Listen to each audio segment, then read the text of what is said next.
제가 예전에 가업을 이어받아 회사를 처음 운영하는 대표님과 이야기한 적이 있습니다. 직원을 채용하려고 하시길래 대표님 사람 뽑기 전에 이것부터 정리하시는 게 좋겠습니다. 라고 말씀드렸습니다. 그랬더니 이렇게 말씀하시더라고요. 이거는 많은 사람들이 알아야 되는 이야기네요. 그때부터 제가 작은 회사 대표님들을 만나면 꼭 말씀드리는 내용이 있습니다.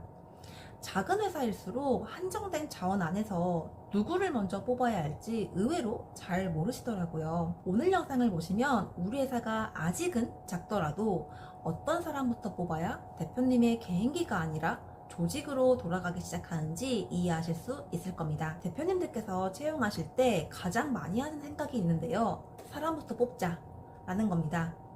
대표님 본인이 너무 바쁘기 때문입니다. 영업해야 되고 고객 응대도 해야 되고 정산도 해야 되고 직원들의 일도 봐줘야 되고 문제가 생기면 결국 대표님께서 해결해야 합니다. 그러다 보면 자연스럽게 내 일 좀 덜어줄 사람을 뽑아야겠다 라고 생각하게 됩니다. 그런데 여기서부터 문제가 시작됩니다. 대표님 이거 어떻게 할까요? 대표님 이 고객은 어떻게 대응해요? 대표님 이건 이렇게 해도 될까요? 사람을 뽑았는데 대표님의 일이 줄어드는 게 아니라 확인해야 할 일이 더 많아지는 겁니다. 왜 그럴까요? 사람을 뽑기 전에 일의 기준과 역할을 정리하지 않았기 때문입니다. 작은 회사의 채용은 단순히 일손을 늘리는 게 아닙니다. 회사가 어떤 기능을 먼저 갖추어야 하는지 결정을 하는 중요한 일입니다. 그럼 작은 회사는 어떤 포지션부터 뽑아야 될까요? 정답은 회사마다 다릅니다. 하지만 기준은 있습니다. 고객을 데려오는 것도 중요하지만 데려온 고객을 제대로 유지하는 게 더 중요합니다. 대표님께서 영업을 잘해서 고객을 데려오더라도 그 뒤에 일정, 납기, 품질, 응대가 흔들리면 고객은 다시 돌아오지 않습니다. 그래서 작은 회사에서 먼저 필요한 사람은 화려한 기획자보다는 운영을 안정시키는 사람입니다. 영업 지원, 고객 관리, 일정 관리, 정상 같은 역할이 이에 해당합니다. 이 역할들은 겉으로 보기에는 꼭 필요한가? 라는 생각이 들 수 있지만 대표님께서 계속 모든 일을 붙잡지 않아도 회사가 돌아갈 수 있게 해주는 역할입니다.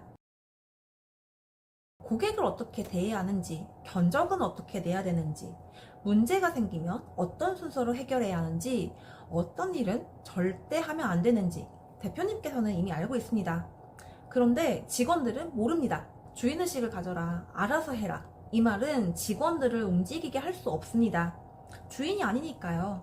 대신에 체크리스트, 업무 순서, 고객 응대 기준, 어디까지 스스로 결정할 수 있는지 이것들만 정리되어도 훨씬 조직처럼 움직입니다. 사람을 바꾸려기보다 행동이 반복될 수 있는 구조를 만들어야 됩니다. 대표님께서 반드시 해야 할 일이 있습니다. 시장과 고객을 보고 돈이 들어오는 구조를 만들고 회사의 방향과 핵심 인재를 챙기는 일입니다. 반대로 계속 붙잡고 있으면 안 되는 일도 있습니다. 반복적인 일정을 조율하거나 단순 정리하거나 매번 같은 방식으로 처리되는 운영 업무처럼 대표님이 아니어도 판단할 수 있는 운영 업무입니다. 이런 일까지 대표가 계속 붙잡고 있으면 대표님은 바쁜데 회사는 성장하지 못합니다. 직원은 있는데 대표 없이는 일이 안 돌아갑니다. 우리 회사가 강한 팀이 되려면 대표가 아니어도 돌아가는 일들을 하나하나씩 늘려야 합니다. 이 세 가지가 정리되면 어디 좋은 사람 없나요? 가 아니라 우리 회사는 지금 운영을 안정시킬 사람이 필요하다. 고객 대응과 일정 관리 잡아줄 사람 필요하네. 대표 머릿속의 기준을 프로세스로 바꿔줄 사람이 필요하다. 와 같이 기준이 구체화됩니다. 그리고 면접 질문도 달라집니다. 성실하신가요? 대신에 반복 업무를 정리해서 기준으로 만들어 본 경험이 있나요? 꼼꼼한가요? 대신에 일정이 흔들릴 때 어떤 방식으로 우선순위를 조정하시나요? 주도적인가요? 대신 대표가 없는 상황에서도 어디까지 판단해 볼 수 있나요? 이렇게 물어볼 수 있게 됩니다.